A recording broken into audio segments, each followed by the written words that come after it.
pelo convite. Foi fruto de um encontro absolutamente... foi fruto do destino, quase. Portanto, foi algo muito... Foi produto de pura sorte ter-nos encontrado no arquivo naquele dia. E então foi assim que resultou o convite. Se calhar falar um pouco do meu percurso para contextualizar. Eu estudei, aliás, começando mesmo do início, comecei a aprender música numa banda de Leiria, numa banda filarmónica, e fiz o percurso de ensino especializado da época. Entretanto, está um pouco diferente hoje em dia. E depois no ensino superior prossegui licenciatura de música em interpretação, clarinete, e depois em musicologia, e mais tarde especializei-me em duas disciplinas, que são estas duas, a formação musical, que é a disciplina que eu leciono aqui em Abrantes, e uma outra classe conjunto específica de coro, que é algo da investigação que estou a desenvolver neste momento na Universidade do Minho. Se calhar falar um pouco, aliás, esta vai ser a estrutura, mas avançando já, falar um pouco do que é este ensino artístico especializado em música.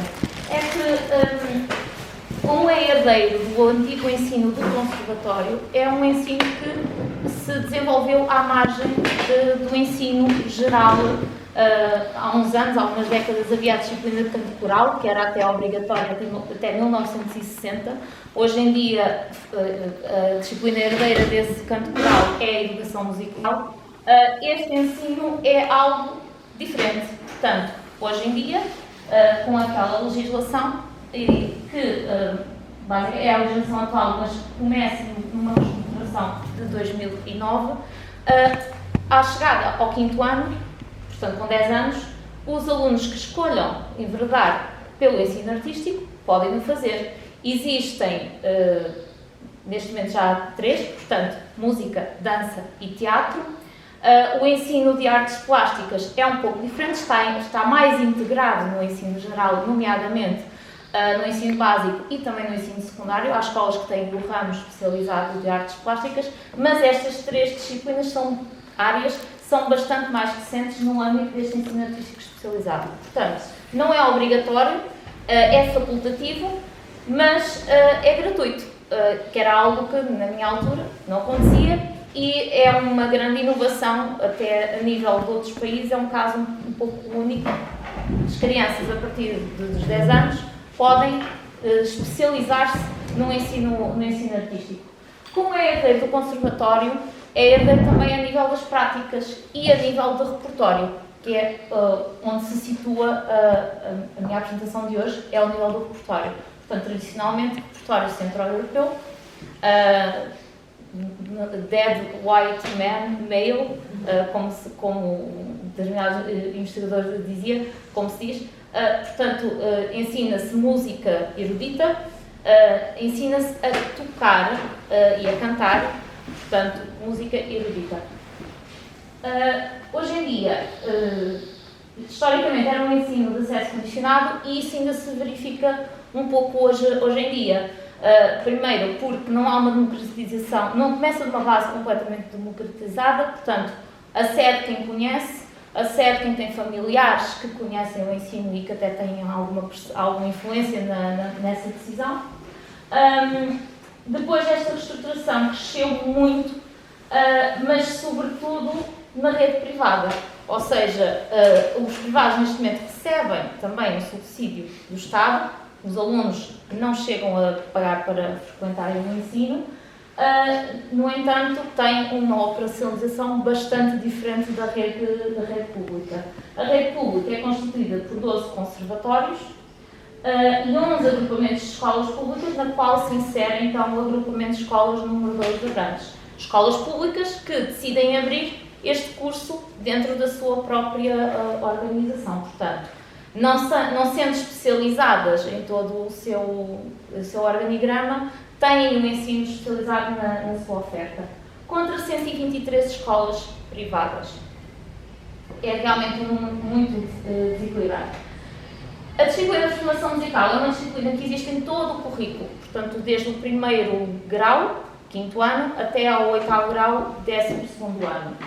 é a herdeira da disciplina de solfejo. Não sabendo se estudaram, não conheço em particular, se estudaram música, nas filarmónicas antigamente aprendia-se com o solfejo do Freitas Gazul.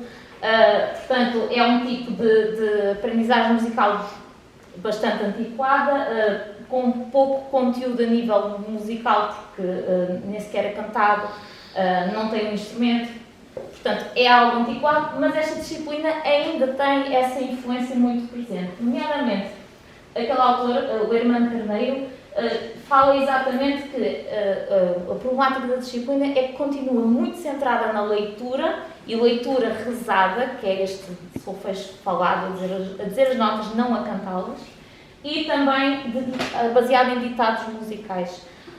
E a disciplina é muito mais eficaz se tiver outras práticas. É também uma disciplina vista como uma disciplina de apoio e não uma disciplina nuclear, que é algo que na legislação não diz nada disso, que é uma disciplina do currículo, uma disciplina com uma carga horária até considerável, mas a nível das práticas é um pouco isso que ainda se sente.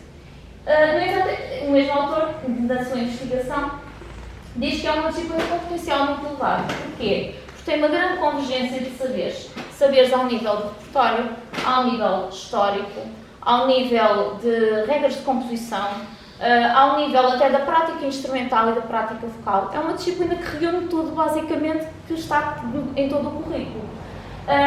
E, para além disso, é muito mais eficaz se tiver uma prática pedagógica musical viva, portanto, a fazer música e não a dissecar conteúdos musicais e a esquartejar a aprendizagem musical em didática de exercícios específicos que não servem para nada mais.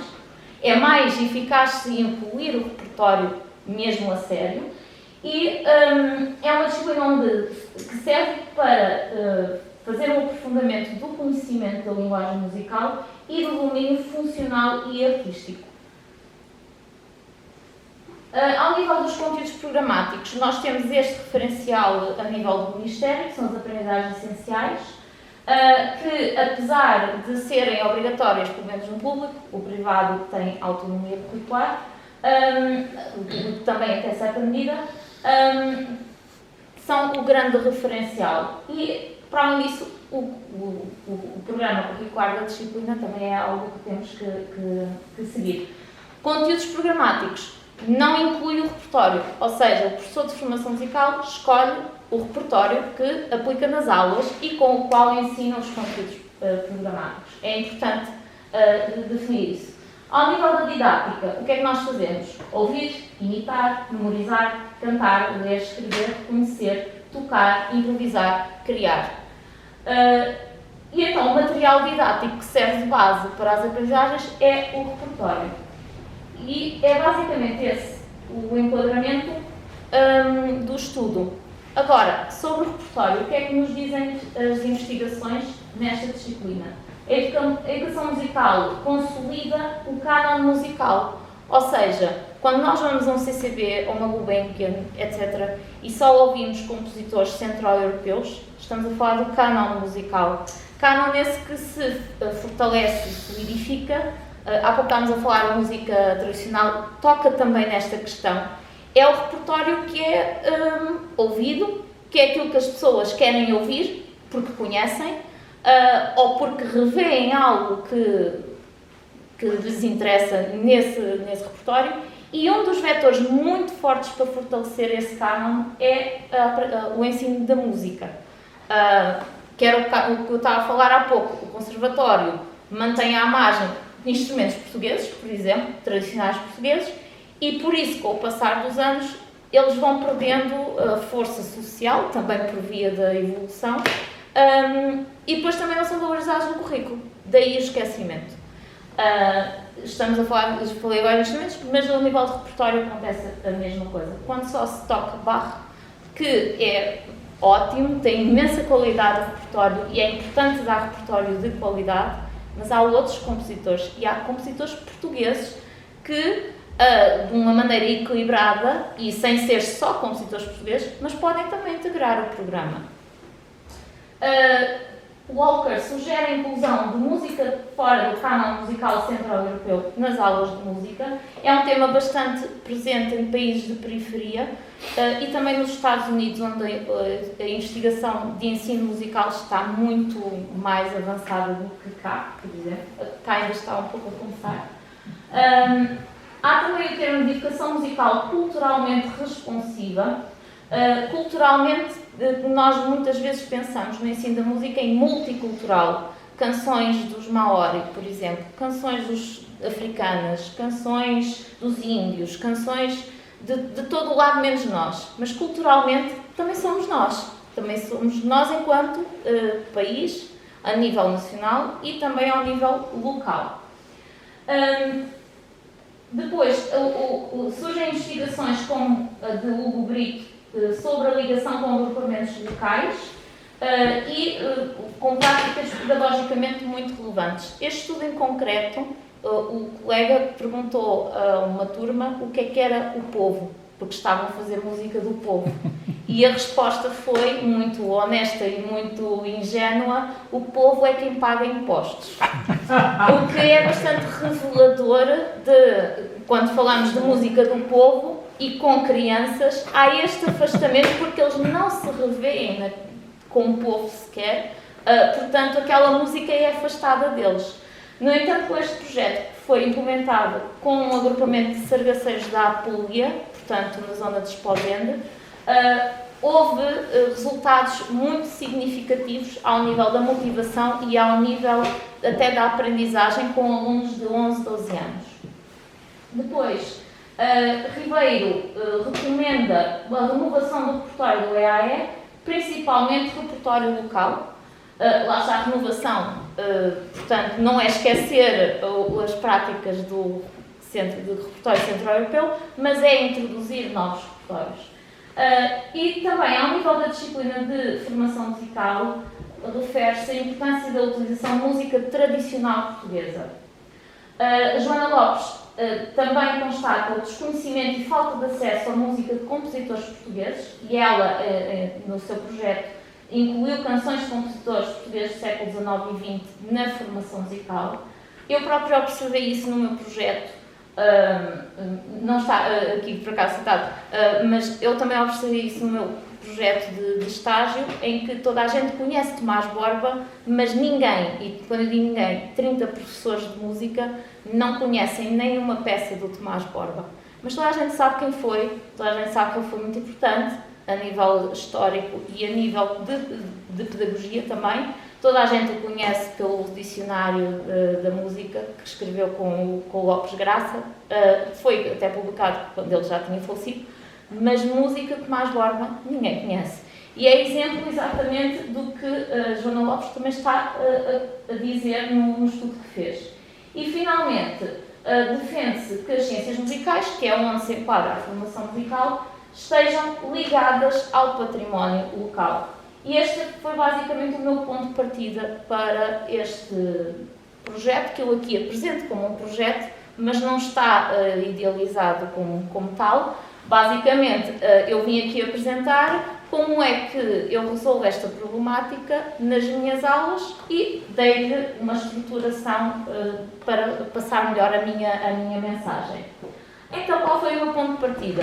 Foi esta pergunta no início do ano letivo: como é que é a música de Abrantes? E eles disseram-me: não há. E já viu, professora? Não há. Já viu esta terra? É tão isolada. Não há. E eu perguntei logo a seguir: não há? Ou não se conhece? Com que idades? Eu fiz esta pergunta aos alunos de ensino secundário. Portanto, eu tenho 2 níveis. Tenho o básico, dos 9, início do ano letivo, com 9 anos até aos 11, 12 anos. E depois tenho do ensino secundário, portanto, dos 15 aos 18 anos. E esta resposta apareceu no ensino secundário. Portanto, pensei eu que era uma pergunta muito pesada, se calhar, para os mais novos, mas adicionar que, ao longo das aulas, percebi que, na verdade, os mais pequeninos sabiam mais sobre música portuguesa do que os mais velhos. Também é algo curioso, nomeadamente quando veio o regadinho para trabalhar numa aula, e uma aluna brasileira, que até chegou há 3, 4 anos cá, lembrava-se perfeitamente de um regadinho que tinha aprendido na educação física e tinha dançado. E disse-me com um brilho nos olhos, um regadinho, portanto com bastante entusiasmo. Isto também é revelador. Mas este foi então o meu ponto de partida. O objetivo, tenho vários objetivos específicos para pôr em prática este, mas resumir nesta formulação. Desenvolver a literacia musical dos alunos do EAE de música na disciplina de formação musical. Literacia que inclui aprender a música, inclui cultura musical, inclui várias coisas, é algo bastante vasto. Portanto, ao nível da metodologia, novamente, não foi pensado para ser um projeto, mas a prática pode-se enquadrar num referencial teórico da investigação-ação. É um tipo de investigação que é privilegiado no âmbito da educação, porque implica observar, refletir, agir, avaliar, modificar e seguir para novas direções ou para voltar a implementar com outras estratégias e portanto é algo cíclico, é algo que está sempre a ser repetido. E é, na verdade, bastante revelador da prática de um professor. Portanto, quem é que são os alunos? Como disse, segundo ciclo e ensino secundário, mas também a comunidade escolar. São alunos com muita carga horária, especialmente o ensino secundário, porque a escola Manuel Fernandes tem o ensino de música em regime supletivo, ou seja, eles chegam ao secundário, escolhem uma área de 3 que a escola oferece e depois ainda têm o curso musical, portanto é frequentado em regime de acumulação e não em regime de seleção única. Ou seja, eles estão a fazer 2 cursos ao mesmo tempo, basicamente. É uma carga horária muito grande e condiciona bastante qualquer tipo de didática. A maioria dos alunos tem prioridades já bastante definidas ao nível do futuro e não inclui a música, mas há alunos que querem seguir música no ensino superior. Depois, ao nível das estratégias, portanto, o material didático é o repertório musical. Como é que eu avalio? Com inquéritos, fiz também o levantamento bibliográfico para saber que repertório efetivamente é que existe em Abrantes, fiz o questionamento aos alunos, aos colegas e à comunidade educativa, e como é que então a música é incluída nas aulas? Através de atividades de sala de aula, programação musical nas atividades da escola, exposições e apresentações para a comunidade educativa, visitas de estudo, promoção de questionamento e do debate pelos alunos nas famílias ou na escola. Quais são os condicionantes?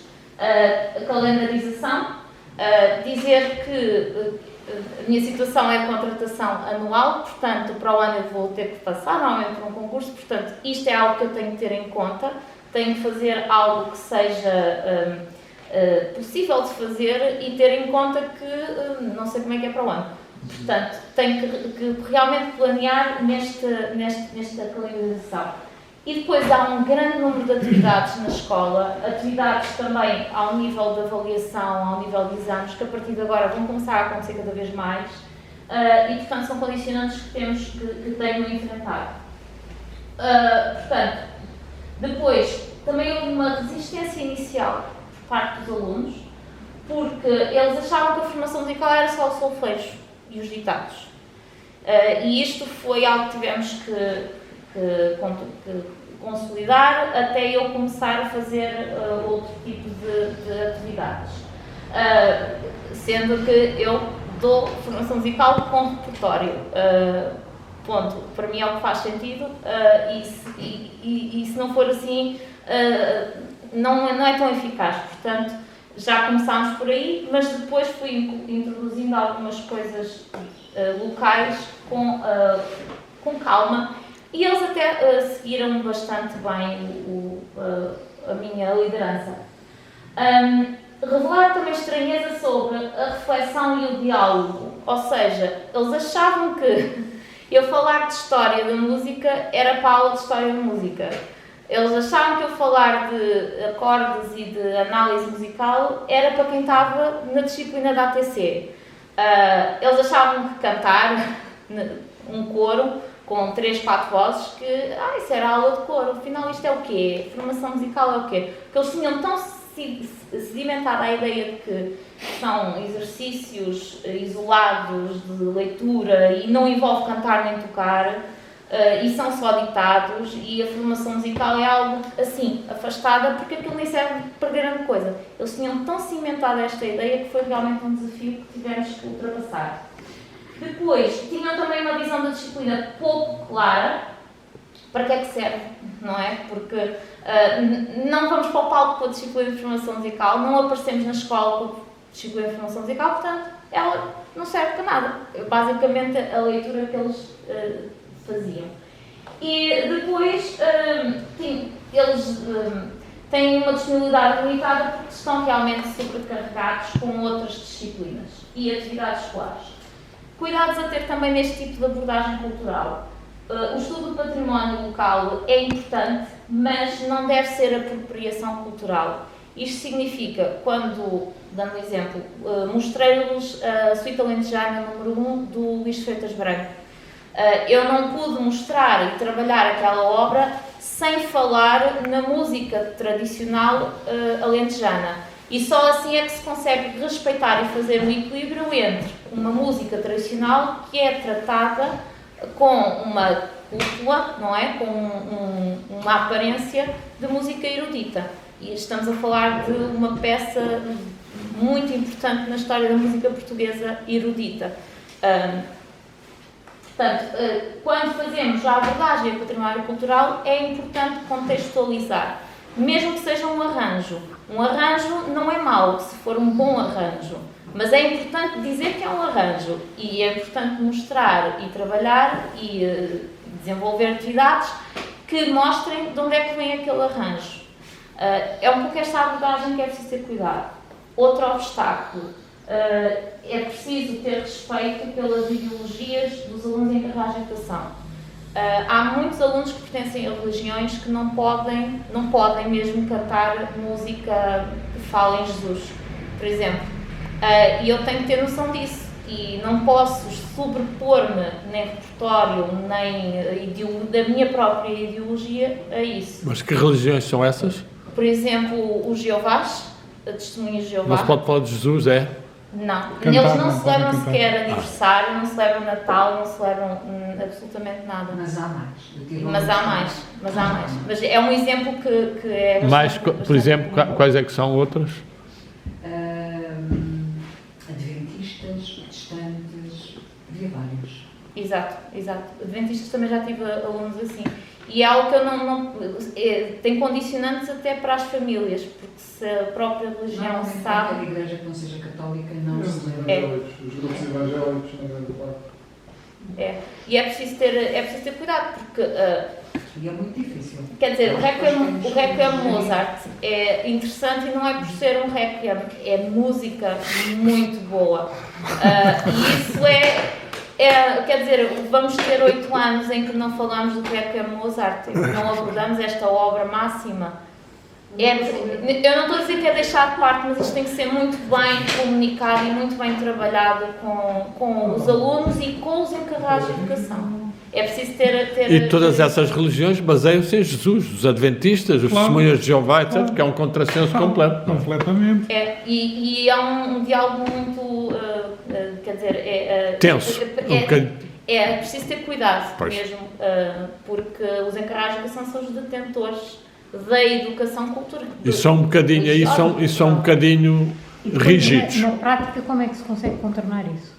Escolher canções que não falem de Jesus, de Natal, etc. Por exemplo, obras laicas, que é a base do ensino conservatório. Pela parte religiosa tem muito pouco, tem que ter muito difícil dar lá a parte religiosa. Às vezes é preciso também comunicar, por exemplo, eu explicando que uma missa de Bach ou um Requiem Mozart ou um Requiem português do Frei Manuel Cardoso, que é a obra máxima da nossa música culturalmente. E de um homem do Partido Comunista e tudo. Pois. E que aquilo não é para ser aplicado numa igreja, não é para ser aplicado numa missa, é para ser apresentado num palco. Às vezes eles deixam-se convencer, digamos, ou Ter persuadir. uma certa curiosidade para perceber isso. É, Pois. mas é uma coisa que temos de estar conscientes, porque se entramos numa de confronto direto, é realmente uma situação muito delicada e afasta os alunos deste ensino de música, que não é, pelo menos eu não me revejo nisso. Nós queremos é incluí-los. Acho que só um parênteses, estudo de música tradicional, erudita também portuguesa, porque acho que mesmo assim reconhece mais depressa que a música portuguesa é música tradicional do que música erudita, porque os eruditos temos um barro, que é muito mais importante, estou a falar do imaginário da comunidade musical, do que um Viana da Mota, por exemplo. Exato. E estou a falar do Viana da Mota, que é uma figura muito importante. Já agora, o António Leal Moreira era abrantino. Sim, eu incluí-o. O Leal Moreira eu não sou tendenciosa com o Leal Moreira, mas é realmente um terreno muito fértil para este tipo de ensino. E houve várias atividades com o Leal Moreira. Mas falando primeiro da música tradicional, foi logo a primeira fonte onde recorri, fui ver o que é que o Giacometti e o Lopes Graça tinham no cancioneiro sobre música de Abrantes. E, de facto, música de Abrantes, concretamente de Abrantes, zero. Mas na região tem música da região, Salvaterra de Matos, Mação, bastante música de Mação. Já falámos que era... Foi a recolha do Francisco Serrano. Ele passou a vida toda a recolher isso lá no Mação. E com êxito, porque é um cancioneiro.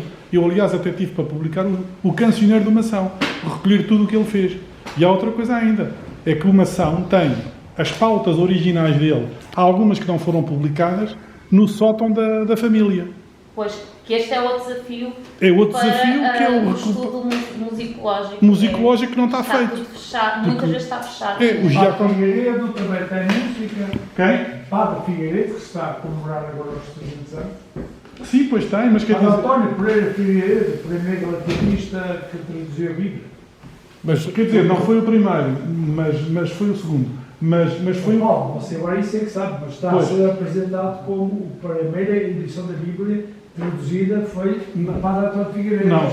Não. Aliás, tive aqui o Frei qualquer coisa que disse justamente que não. O Figueiredo foi o segundo tradutor. E depois completou, o outro começou a traduzir, mas não acabou. Mas quer dizer, esta coisa que está agora a falar do Francisco Serrano do Mação, aquilo é de uma riqueza extraordinária. Aliás, já leu, não já? Já falámos. Ainda não li, mas está nos meus planos. Pronto, aquilo é de uma riqueza fabulosa, que é um cancioneiro à séria, feita por um homem relativamente, como é que é dizer, modesto do ponto de vista académico. Tinha pouco estudo, não é? Dizer também outra coisa, isto é informação também inédita e mais no âmbito da investigação que eu estou a fazer na disciplina de classe conjunto. Os professores de conservatório tinham noção desta lacuna. Eles sabiam e foi emitida uma carta feita pelo Conselho Escolar em conjunto, portanto, precisamente pelo Tomás Borba, Viana da Mota, Luís Freitas de Branco, alguns dos professores que faziam parte do corpo docente, e enviaram cartas para todo o país a solicitar a maestros de bandas, padres, escolas locais que eles tivessem conhecimento ou outros contactos que eles tivessem conhecimento, a recolha, ainda nos anos 20. É muito complexo. Nós estamos aqui a 20 metros, a 10 metros de uma igreja de São João que tem uma sala deste tamanho, cheia de pautas de música, a apodrecer. Ou seja, isto não tem que ser denunciado. Tem, porque aquele património não é só da diocese, é também nosso. Ou seja, devia estar no arquivo, a ser tratado. Não está. Está lá a apodrecer numa estantaria cheia de cimento e com cara a cair em tudo. Estamos a falar de milhares de peças musicais. Milhares de peças musicais. Portanto, isto que eu estou... O que é preciso? É uma nova revolução. Não é verdade. Já conseguimos ler em escolas, não? Mas é preciso uma nova revolução. E não é inédito de Abrantes. Em Leiria, também há. Eu tentei fazer uma investigação no arquivo da Sé e o responsável negou-me completamente. Sim. Não, você tem que fazer as suas conclusões. E eu respondia, vou fazer com base em quê? O único que queria do nada é Deus, ou não acha? Ele ficou um bocado sem resposta, mas também não me deu acesso. E também aqui, a 20 metros. É realmente uma dificuldade a 20 grande. metros, numa outra sala que eles têm, vi eu, até tirei fotografias. 8 livros de canto chão, daqueles com brochas em bronze, no chão, todos caídos. Aqui estamos a 20 metros do edifício, onde estão lá os livros. Está a 20 metros do histórico APA, que está tudo ao desbarato. Mas é culpa deles. Porque